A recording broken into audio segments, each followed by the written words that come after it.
Hello everyone and welcome to the 60X Business Show. My name is Kitumaini and together with my guest, we'll have different conversations about business, entrepreneurship and life. This is the show you've been waiting for. Stay tuned.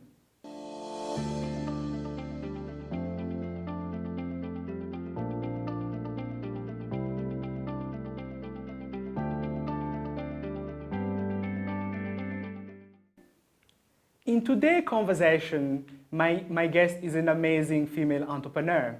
She's the CEO of Haute Basso, which is a made in Rwanda fashion brand, focusing on empowering youth and women. And in the studio today, she's none than Piera Nayobia. Piera, welcome to the conversation. Thank you. Thank you so much for having me. How are you today? I'm very well, thank you. We are so happy to have you on the show. How is business? Business, it's been good. You know, we've had some challenges with the pandemic, but business has been very good. Wonderful. So on the 60X Business Show, you'll be spinning the wheel. And then from there, I will ask you a question. Are you excited and ready? I am very ready. Awesome. Over to you. All right. Let's hold the drums and look at which number you would get. Number 10. Can you tell us, growing up as a kid, what were Piera's dreams and passion? Honestly, ironically, I think I always loved fashion. So fashion has always been a really big passion of mine. So that was always my dream, was to be a fashion designer, to live in Paris and go to fashion shows and you know, kind of the glam side of the fashion industry. That was my dream. Really? Yeah. And what moments in your childhood you discovered that fashion is really my thing? I think quite early on, I think I always had a bit of an interest in it, even as a young child. Even though I had other interests, I was very much into sports, as an athlete, as a young adult as well. So, but I think that my passion really, kind of came together probably around the age like 10. The age of 10? Yeah. Wonderful. That's amazing. As you've heard from Pierre, at the age of 10, she starts nurturing a passion for fashion, which is really amazing. And now she's running one of the most iconic made in Rwanda fashion brand, which is pretty amazing. Pierre, let's spin the wheel for the second round of question. You've got 10. Let's switch number here this time. Let's hold the drums. 13? Which number? Is it 12 or 13? I'm going to go with 13. It looks like 13. Awesome. We've seen a lot of businesses being affected with the pandemic. What are the things that you've learned with the pandemic that you could not do before then? I think we've learned a lot given the pandemic and how you have to adjust your business model. I think what we have been doing more of, I would say, is making sure that we're engaging quite frequently with our clients and really listening, taking a step back versus I think we're used to being in a momentum of forward, but now taking a step back and being able to assess things as developments are coming our way. Wonderful. And how are you able now to achieve your sales, your goals? Because we've seen with the pandemic, some businesses in specific sectors like fashion, entertainment, tourism, hospitality, some of their sales being declining and they were not able to achieve them. How are you performing in terms of your sales? And are you happy with some of your targets? Yeah, I think we're quite, looking at 2020. It was a lot more positive given the pandemic. Things have actually gone really well for us. And I think it's really, you know, our clientele have been loyal to us. We've been engaging with them more frequently, making sure that we're listening to them, paying attention to their needs, and making sure that we're able to provide the service that they're looking for. Wonderful. That's amazing. My follow-up question, Haute Basso started back in 2014 with two women co-founders and four women artisans. And from 2014 to now, that's 7 years, you were able to reach more than 275 people that you work with, and more than 80% of the women artists, of the employees you work with are women, which is quite impressive. How do you feel with the growth that you were able to achieve in those years? I mean, we feel very positive about it, of course. I think our vision and our mission has always been to empower women and to empower youth as well. So being able to work with that many artisans consistently over the years has been a great accomplishment for us. And it's something we strive to continue doing in the future. Wonderful, that is really amazing. And as a business leader, you lead a diverse team of people, right? Men, women, that works for you. How does it feel being the leader of different group age of people? I mean, I think it's also such a privilege. You know, I think it's such a privilege to be in a position that that I am in, and also that the business is in, and being able to work hand in hand in a very collaborative environment. I think things of hierarchy and things like that are not something that I'm very keen on emphasizing. I think it's really about making sure I'm nurturing a collaborative environment, and everyone feels like they're empowered to give suggestions, to make change, and also to be leaders themselves. Wonderful. And your company brand is known all over the world. You have clients from different countries that purchase your clothes because you have a unique signature, to be honest. What do you think has contributed to your success to reach this far?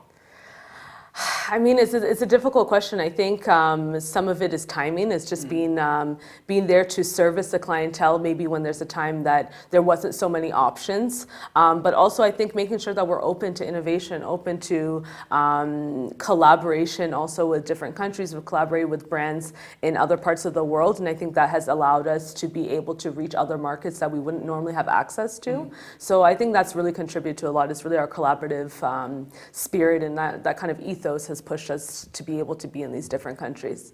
Wonderful. And what are like their main markets apart from Rwanda, which is where you're based? What are like other markets that basically contribute a lot to your revenues, where most of the orders come from? Yeah, I think a lot. Kenya is a very important market for us. I think even as we look at growing as a business, we don't look so much to the Western world. I think there's a lot of opportunity on the continent. So we've made a lot of efforts to make sure that we're focusing on regional markets, focusing on markets on the continent as well. So that has translated also into our sales. Wonderful. Let's spin the wheel for another round of questions. You got 10, 13.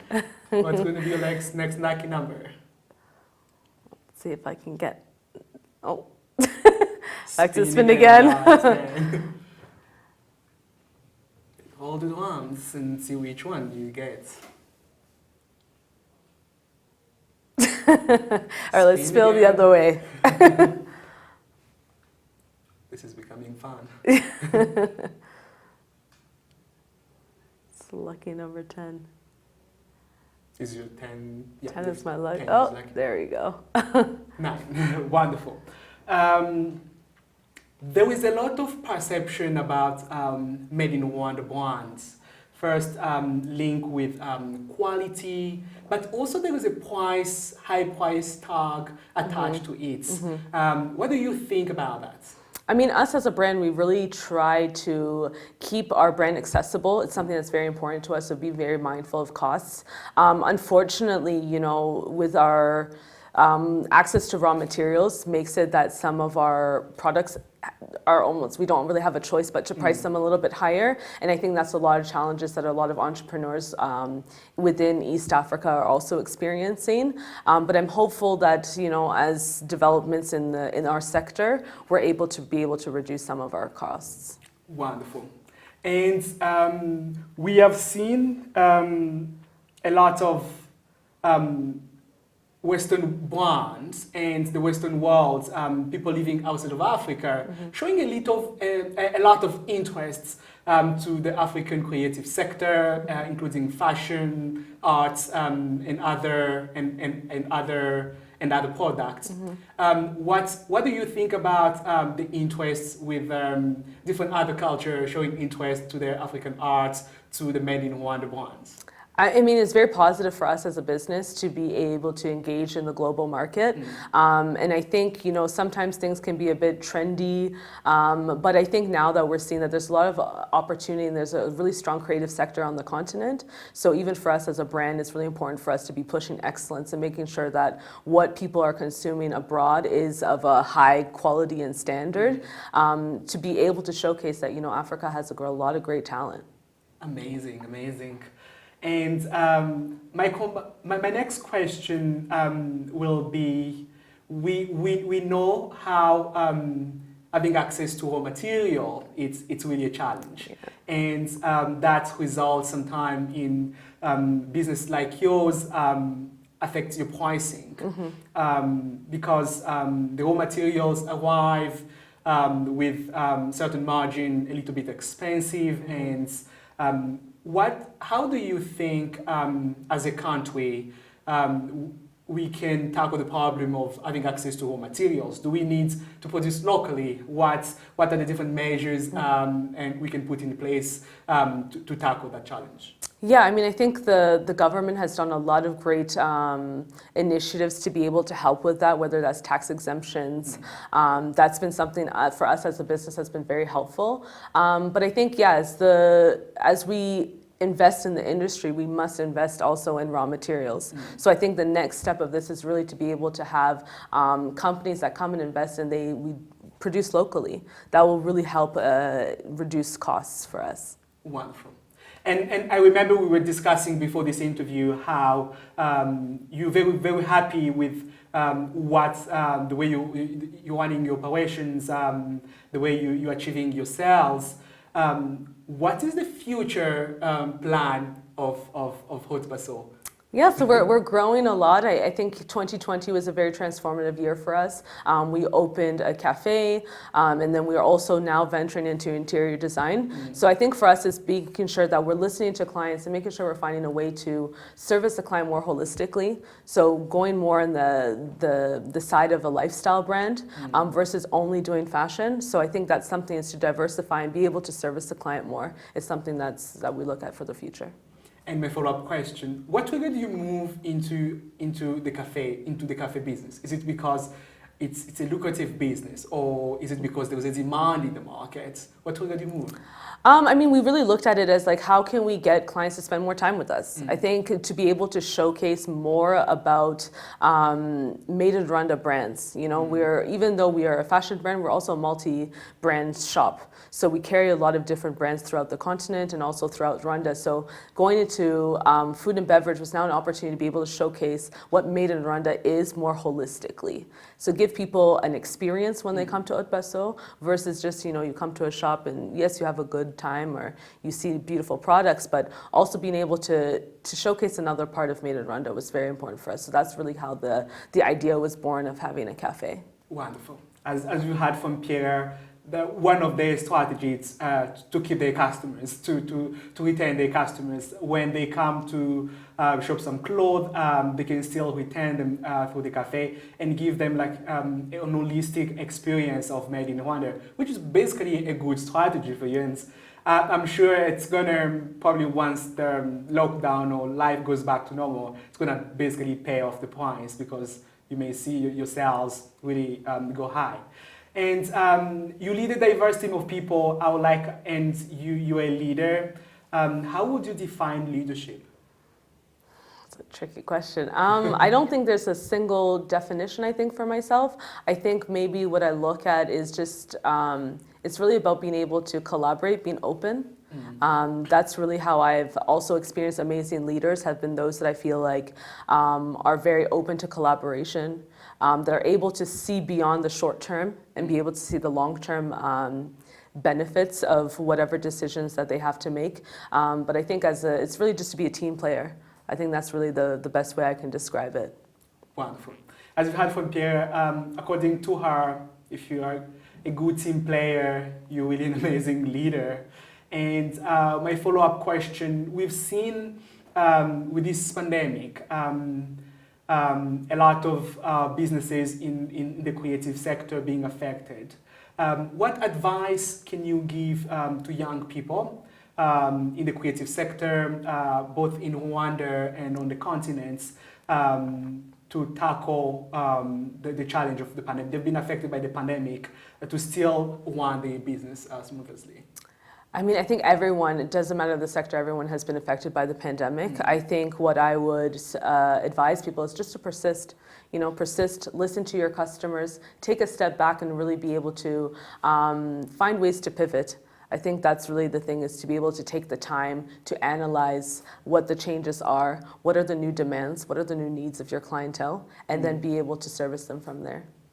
Okay, that is really good advice. So identify what are the needs that are in your markets and see what are the ways that you can pivot. So if your current offering, there is no demand for that, or there is a lower demand for that, see what are the other alternatives way you can serve your customers, see how you can pivot, what are the problems that are in the market that you can still solve, and move from there, and for you to still be in the market to better serve your customers. And I would like to ask you, business like yours, you still on top of serving customers. Even within the pandemic, you've pivoted, which means putting your customers first, constantly innovate, and being more reliable and consistent in serving your customers has been one of your core values. How do you ensure you're on top, and what is your secret? I mean, there's no secret, and I think that maybe it's also part of it, like not striving to be on top, but just striving to be excellent. I think that's something that's very important for us, striving to just make sure that we're giving our clients what they want. Listening to our clients is something that's very important for us. So I think that's something that has allowed us to continuously grow as a business, and that's something that we're still always focused on, is every decision we make is because it's driven by the clients. We're very much centered on their needs. So making sure that we're focusing on that is something, versus focusing on being on top, is really just everything's focused about the client. Wonderful. As you've heard from Kara, one of their hints, we can call it secret weapon, is to be customer centric. They put all their efforts and all of their energy to on customers, and to them customers comes first. I'll ask you a personal question. What drives you every day to go to work? What drives you every day when you wake up from your bed to go into the job that you do? I mean, I'm passionate about what I do. I love what I do. I love working in a team environment, and also just being able to, contribute to an industry that's still growing. I think that was something that was very important for me when moving to Rwanda, is to be able to elevate the fashion industry in whatever small or big way that I can. So that really continuously is what drives me every day. Wonderful. And talking about moving to Rwanda, what triggered your move to come back home?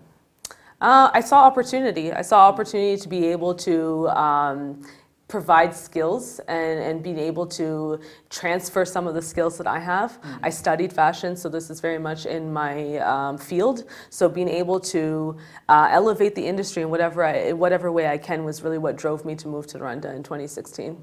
Wow, that is really amazing. And talking about business, growing up, do you have like someone who inspired you to venture into business, to lead different companies and organizations? Or is it something that's just happened one day in your life and say, actually, everything that I'm doing now, it has a beginning. There is someone who inspired me into it. I would say this, maybe not a single person. I think there's a group of people that have inspired me throughout my journey.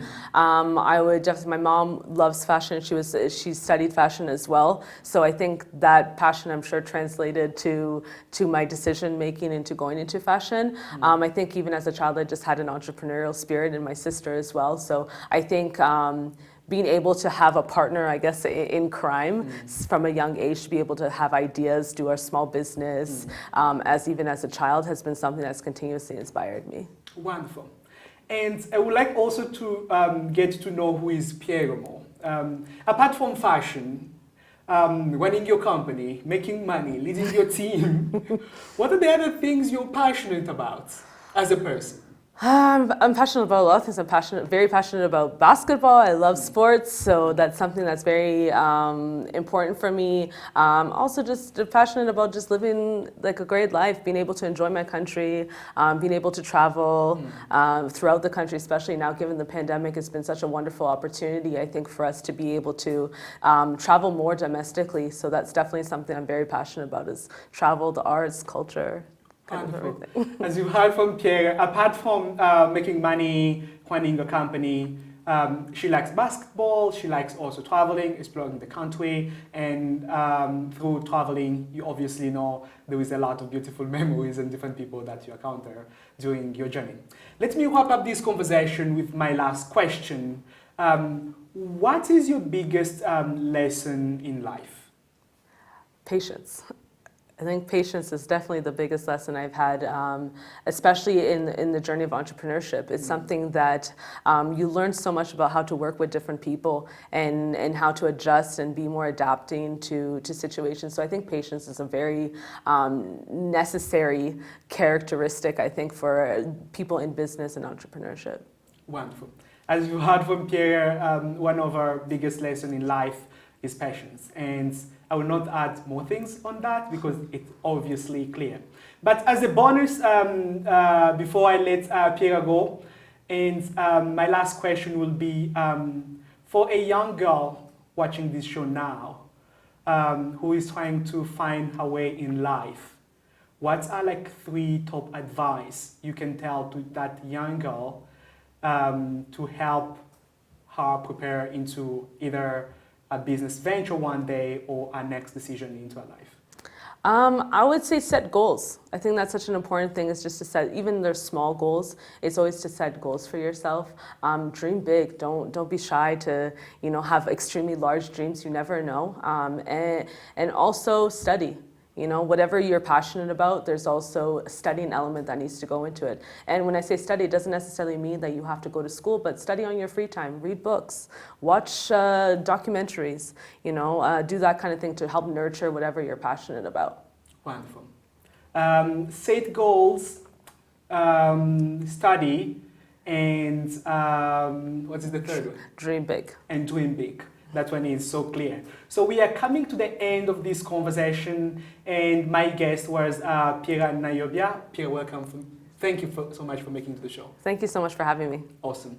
And the conversation continues on social media using the hashtag 60xbusiness. Remember to tag me. My handle is at Kitumaini. Till next time, remember to wear your mask, be safe, wash your hands, and I see you down the road.